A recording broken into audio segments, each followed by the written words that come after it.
తెలంగాణ పేద ప్రజలకు ప్రవేశం లేని నిషేధాజ్ఞలు ఉన్న ప్రగతి భవన్ కేవలం చంద్రశేఖరరావు గారికి వారి కుటుంబానికి ఉపయోగపడ్డది తప్ప తెలంగాణ రాష్ట్ర ప్రజలకు ఏమైనా ఉపయోగపడ్డదా? ఈరోజు మేము కట్టినమని చెప్పుకుంటున్న సచివాలయం ఉమ్మడి రాష్ట్రానికే పరిపాలనను అందించి 23 జిల్లాలను దాదాపుగా 10 కోట్ల ఉమ్మడి రాష్ట్ర ప్రజలకు పరిపాలన అందించిన వసతులున్న నికార్సైన ఉమ్మడి ఆంధ్రప్రదేశ్ సచివాలయాన్ని కూలగొట్టి 2000 కోట్ల రూపాయలు ఖర్చు పెట్టి కట్టిన సచివాలయం కేవలం కొడుకు రాజకీయ భవిష్యత్తు కోసం వాస్తును సరిదిద్దడానికే కూలగొట్టి కొత్తది నిర్మించిండు. కొత్తగా ఏమైనా ప్రజలకు ఆ సచివాలయం వల్ల అదనపు సౌలభ్యం ఏమైనా వనకూరిందా? అదనపు ప్రయోజనం ఏమైనా ఉన్నదా? ప్రభుత్వంలో సచివాలయం కట్టడం వల్ల నూతనంగా ఏమైనా ఉద్యోగాలు వచ్చినాయా?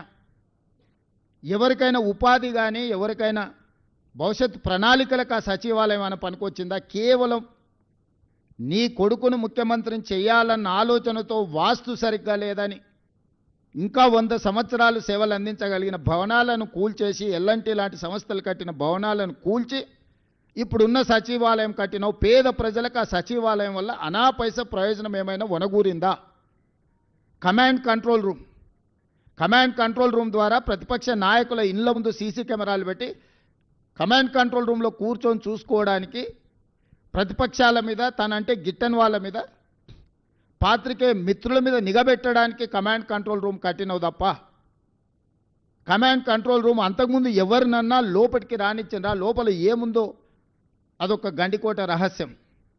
సద్దాం హుస్సేన్ ఆయన లాంటి వాళ్ళని 6 మందిని నకిలీలను తయారు చేసిండంట ప్రాణరక్షణ కోసం.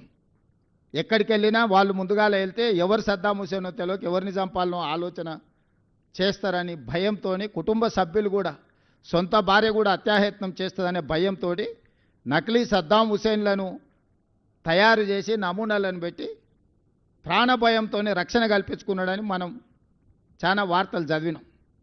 ఇలా చంద్రశేఖరరావు గారు ప్రాణభయంతో తనను కాపాడుకోవడానికి ప్రగతి భవన్లో బుల్లెట్ ప్రూఫ్ అద్దాలు బాత్రూంలో కూడా పెట్టుకునే పరిస్థితి వచ్చింది. ప్రతి వాళ్ళ మీద నిఘబెట్టాలన్న తొంగి చూడాలి ప్రైవేటు జీవితాలలో అని తండ్రి కొడుకుల ఆలోచనతోటి టెలిఫోన్ ట్యాపింగ్ కానీ లేకపోతే కమాండ్ కంట్రోల్ రూమ్ కానీ కట్టినరు. రైతుల కోసం 1 కోటి ఎకరాలకు నీళ్ళు ఇస్తామని చెప్పి 1,00,000 కోట్లు ఖర్చు పెట్టిన కాళేశ్వరం కూలిపోయింది.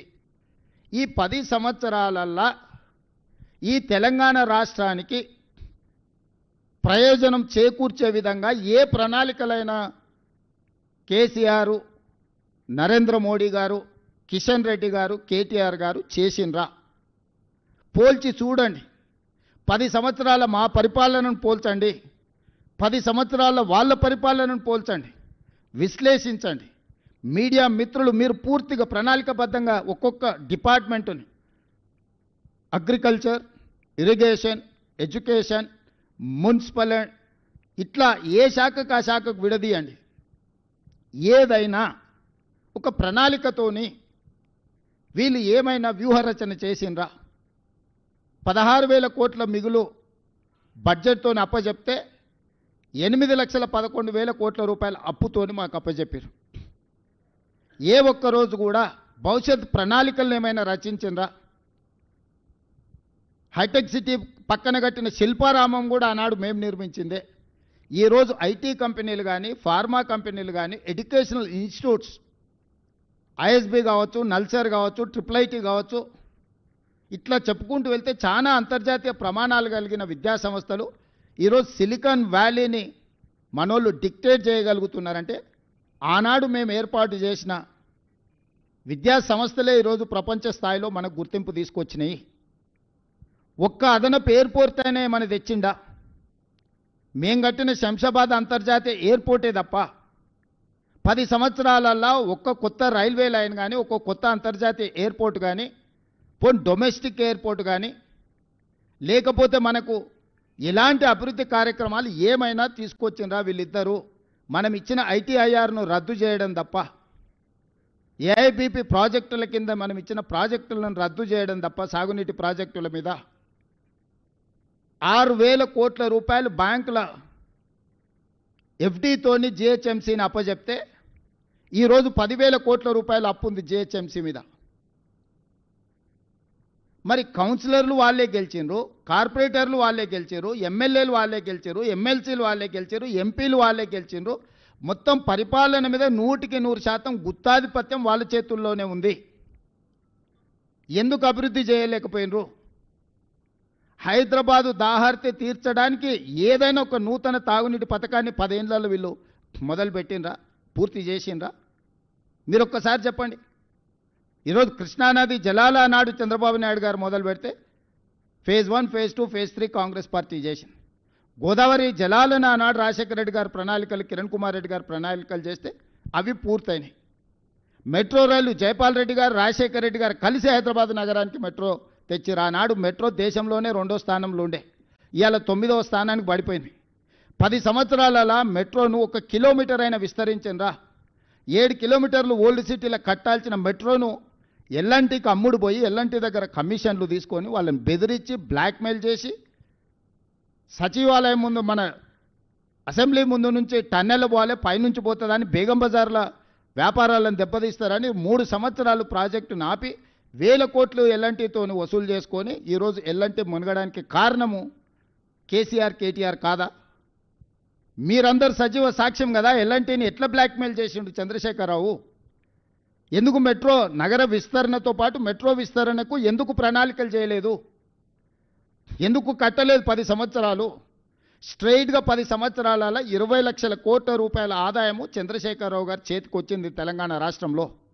20 లక్షల కోట్ల రూపాయల ప్రజలు కట్టిన పన్నులు చంద్రశేఖరరావు గారు ఎక్కడ ఖర్చు పెట్టిండ్రు, ఏమి నిర్మించిండు, ఏమి అదనపు ఆదాయాన్ని తీసుకొచ్చిండు? మా 10 సంవత్సరాలు మేము నికార్స్గా ఈరోజు నేను చెప్తున్నా, ప్రతి ఒక్కటి మిమ్మల్ని నేను తీసుకెళ్ళి చూపిస్తాను. అంతర్జాతీయ ఎయిర్పోర్ట్ కానీ, ఔటర్ రింగ్ రోడ్ కానీ, హైటెక్ సిటీ చుట్టూతో వచ్చిన ఐటీ కంపెనీలు కానీ, ఎడ్యుకేషనల్ ఇన్స్టిట్యూట్స్ కానీ, హైదరాబాద్లో ఈరోజు నడుస్తున్న మెట్రో కానీ, గోదావరి జలాలు కానీ, కృష్ణానది జలాలు కానీ, ఫ్లైఓవర్ల గురించి మాకు చెప్తున్నాడు. మరి చెన్నారెడ్డి గారు ఏ రోజు కట్టిండ్రు? ఇక్కడ పెద్దలు చాలామంది ఉన్నారు. ఫ్లైఓవర్ అనే విధానాన్ని కనిపెట్టింది కాంగ్రెస్ పార్టీ. బేగంపేటలో కానీ లేకపోతే తార్నాకలో కానీ ఫ్లైఓవర్లు ఎప్పుడు కట్టిండ్రు? పోనీ నువ్వు కట్టి పూర్తి చేసిన ఫ్లైఓవర్లు ఎన్ని ఉన్నాయో చెప్పు. మేము కట్టిన ఔటర్ రింగ్ రోడ్డును పల్లి బఠానీలకు అమ్మేసుకొని పారిపోయినావు నువ్వు. పొయ్యే ముందల క్లోజింగ్ సేల్స్ కింద లక్షల కోట్ల విలువైన ఔటర్ రింగ్ రోడ్డుని 7,500 కోట్లకు అమ్మేసింది. అందుకే ఈరోజు ఆ 10 సంవత్సరాల పరిపాలన మేమున్నప్పుడు బీజేపీ, బీఆర్ఎస్ ఉన్న 10 సంవత్సరాల పరిపాలన అంచనా వేసి రేపటి 10 సంవత్సరాల కోసం నేను కొత్త ప్రణాళికలు రచిస్తున్నా. తెలంగాణ రైజింగ్ 2047 అనే ఒక పాలసీ విజన్ డాక్యుమెంట్ని ఈరోజు మేము తీసుకొస్తున్నాము. 2047కి స్వతంత్రం వచ్చి 100 సంవత్సరాలు పూర్తి చేసుకోబోతున్నాం. రాబోయే 100 సంవత్సరాల కోసం ఎలాంటి భవిష్యత్ ప్రణాళికలు ఉండాలో మేము ఒక విజన్ డాక్యుమెంట్ ప్లాన్ చేస్తున్నాం. ఈరోజు మెట్రో విస్తరణకు 43,000 కోట్ల రూపాయల ప్రణాళికలతో కేంద్ర ప్రభుత్వానికి మేము ఇచ్చినాం. బ్యాడ్ బ్రదర్స్ ఇద్దరు కలిసి అడ్డుకుంటున్నారు, కిషన్ రెడ్డి, కేటీఆర్ కలిసి. ఆనాడు హైదరాబాదు నగర అభివృద్ధి కోసం కొట్లాడిన వాళ్ళని హైదరాబాద్ బ్రదర్స్ అనేటోళ్ళు, శశిధర్ రెడ్డిని మరి జనార్దన్ రెడ్డిని. హైదరాబాద్కి తాగునీళ్ళు కానీ, హైదరాబాద్ నగర విస్తరణ కోసం కానీ, హైదరాబాద్లో ఉండే పేదవాళ్ళ కోసం, నిత్యం ప్రజల కోసం ఆనాడు ప్రయత్నం చేసిన పీజేఆర్, శశిధర్ రెడ్డిని హైదరాబాద్ బ్రదర్స్ అనేది. ఈరోజు అభివృద్ధిని అడ్డుకుంటున్న కిషన్ రెడ్డిని, కేటీఆర్ను ఈ నగరవాసులు బ్యాడ్ బ్రదర్స్ అని అంటున్నారు. ఈ బ్యాడ్ బ్రదర్స్ ఇద్దరు మెట్రో విస్తరణను అడ్డుకుంటున్నారు, మూసి ప్రక్షాళనను అడ్డుకుంటున్నారు, రీజనల్ రింగ్ రోడ్డును అడ్డుకుంటున్నారు, ఫ్యూచర్ సిటీని అడ్డుకుంటున్నారు. మేము ఈరోజు గోదావరి జలాలు 20 టీఎంసీలు నగరానికి తేవాలంటే వాటిని అడ్డుకుంటారు. హైదరాబాద్లో కట్టాలనుకున్న ఫ్లైఓవర్లు కానీ, అండర్ పాస్లు కానీ, ఎలివేటెడ్ కారిడార్లను అడ్డుకుంటారు. ఈనాడు 30 సంవత్సరాల నుంచి పెండింగ్ ఉన్న కంటోన్మెంట్ నుంచి షామీర్పేటకు కావాల్సిన ఎలివేటెడ్ కారిడార్, కంటోన్మెంట్ నుంచి మేడ్చల్కు వెళ్లాల్సిన ఎలివేటెడ్ కారిడార్లు ఇవాళ మేము తెచ్చి 5,000 కోట్ల రూపాయలతో పనులను ప్రారంభించినాం. కొన్ని దశాబ్దాల కోరిక, మొత్తం ఉత్తర తెలంగాణ మొత్తం ఈ 2 ఎలివేటెడ్ కారిడార్ల మీదనే ఆధారపడ్డది. హైదరాబాదు నగరం మొత్తం అటువైపు విస్తరించింది. ఇవాళ 1 కోటి జనాభా ఉంటే 50 లక్షల జనాభా ఆ పక్కనే ఉంది నగరంలో. కరీంనగర్ ఆదిలాబాద్ నుంచి మొదలు పెడితే ఉత్తర తెలంగాణ మొత్తం ఆ 2 ఎలివేటెడ్ కారిడార్ల మీద ఉంది. 10 సంవత్సరాలు మీరు అనుమతి ప్రయత్నం చేయలేదు. కేవలం సచివాలయం కోసం ఆర్మీ ల్యాండ్ని 50 ఎకరాలు ఇవ్వలేదని వాళ్ళతో పంచాయతీ పెట్టుకొని పక్కన పెడితే వచ్చిన 100 రోజుల్లోనే ఆ సమస్యను పరిష్కరించి ఈరోజు ఆ ఎలివేటెడ్ కారిడార్లకు ఈరోజు ప్రణాళికలు వేసి మేము ముందుకు వెళ్తున్నాం. బేగంపేట ఎయిర్పోర్ట్ మధ్యల నుంచి అండర్ టనెల్ ఈరోజు రోడ్లకు అనుమతులు తీసుకొచ్చిన నేను. ఇవాళ వరంగల్ ఎయిర్పోర్ట్కి అనుమతి తెచ్చినాం, ఆదిలాబాద్ ఎయిర్పోర్ట్కి అనుమతి తీసుకొచ్చినాం. ఈరోజు భద్రాద్రి కొత్తగూడెం రామగుండం ఎయిర్పోర్ట్లకి ఇంకో 2 అదనపు ఎయిర్పోర్ట్ల కోసం ఈరోజు ప్రయత్నం చేస్తున్నాం. ఈరోజు తెలంగాణ రాష్ట్రానికి పోర్టు లేకపోవడం వల్ల ఈవీ ఇండస్ట్రియల్ డెవలప్మెంట్ ఆగిపోతే కేంద్ర ప్రభుత్వాన్ని ఆంధ్రప్రదేశ్ ప్రభుత్వాన్ని ఒప్పించి మచిలీపట్నానికి greenfield national highway 12 lanes road వేసి ఈరోజు మనకు పోర్టు లేని లోటును తీర్చి మచిలీపట్నం పోర్టు నిజాం కాలంలో ఉన్న పోర్టుకి ఈరోజు మనం అనుసంధానం చేస్తున్నాం. ఈరోజు రేడియల్ రోడ్స్ వేస్తున్నాం. ఈరోజు శ్రీశైలం ఎలివేటెడ్ కారిడార్ నేషనల్ హైవేతో పాటు శ్రీశైలం టైగర్ రిజర్వ్ ఫారెస్ట్లో 56 కిలోమీటర్ల ఎలివేటెడ్ కారిడార్కి ఈరోజు కేంద్రం నుంచి అనుమతి తీసుకొచ్చినాం. ఈరోజు హైదరాబాద్ ఎయిర్పోర్ట్ నుంచి కొడంగల్కి డెడికేటెడ్ హైవే వేస్తున్నాం.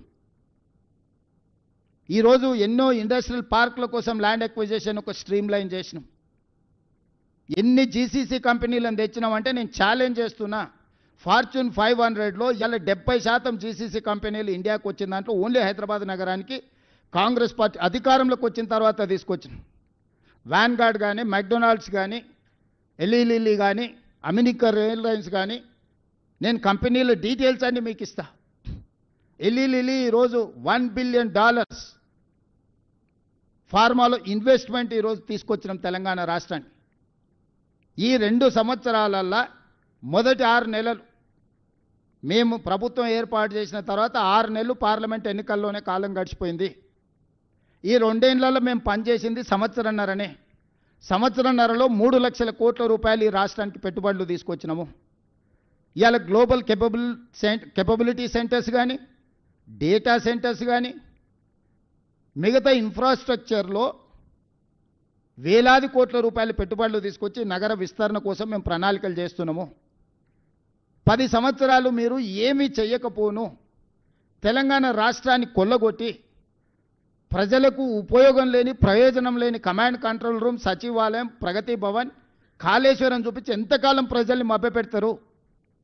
మేము కట్టిన మెట్రో, మేము కట్టిన ఔటర్ రింగ్ రోడ్, మేము తెచ్చిన అంతర్జాతీయ ఎయిర్పోర్ట్, మేము తెచ్చిన ఐటీ కంపెనీలు, మేము తెచ్చిన ఫార్మా కంపెనీలు, చెన్నై నుంచి ఇక్కడికి తరలించుకొచ్చిన సినిమా ఇండస్ట్రీ ఒక గ్రోత్ కారిడార్గా పనిచేసి ఈరోజు లక్షల కోట్ల రూపాయల ఆదాయాన్ని రాష్ట్రానికి తెచ్చిపెట్టి లక్షలాది మందికి ఉద్యోగ ఉపాధి అవకాశాలు మేము కల్పించినాము. మీరు తెచ్చిన సచివాలయంతో ఒక్క పోస్ట్ అన్న అదనంగా వచ్చిందా? మీరు కట్టిన కమాండ్ కంట్రోల్ రూమ్తో ఒక్క పోస్ట్ అన్న అదనంగా వచ్చిందా? మీరు కట్టిన ప్రగతి భవన్ వల్ల ఒక్క ఉద్యోగమైన వర్కాన్ని వచ్చిందా? మీరు కట్టిన కాళేశ్వరం వల్ల 1 ఎకరాకు నీళ్ళు ఏమైనా మీరు ఇచ్చిండ్రా? లక్షల కోట్ల రూపాయలు కాంట్రాక్టర్లకు ఇచ్చి కమిషన్లు కొల్లగొట్టడానికి మీకు ఉపయోగపడ్డాయి. కానీ మీరు మాత్రం ఆగర్భ శ్రీమంతులైనరు. హరీష్ రావుకు మోయినాబాద్లో ఫామ్ హౌస్ వస్తుంది, కేటీఆర్కు జన్వాడలో 100 ఎకరాల ఫామ్ హౌస్ వస్తుంది, కేసీఆర్కు గజ్వేల్లో 100 ఎకరాల ఫామ్ హౌస్లు 1000 ఎకరాల ఫామ్ హౌస్ వస్తుంది. మీకు టీవీలు వస్తాయి, మీకు పేపర్లు వస్తాయి, మీకు పెట్టుబడులు వస్తాయి, మీకు వ్యాపారాలు వస్తాయి. మీరు విలాసవంతమైన జీవితాన్ని అనుభవిస్తారు. తెలంగాణ యువతకు మీరు ఉద్యోగాలు ఇచ్చిండ్రా?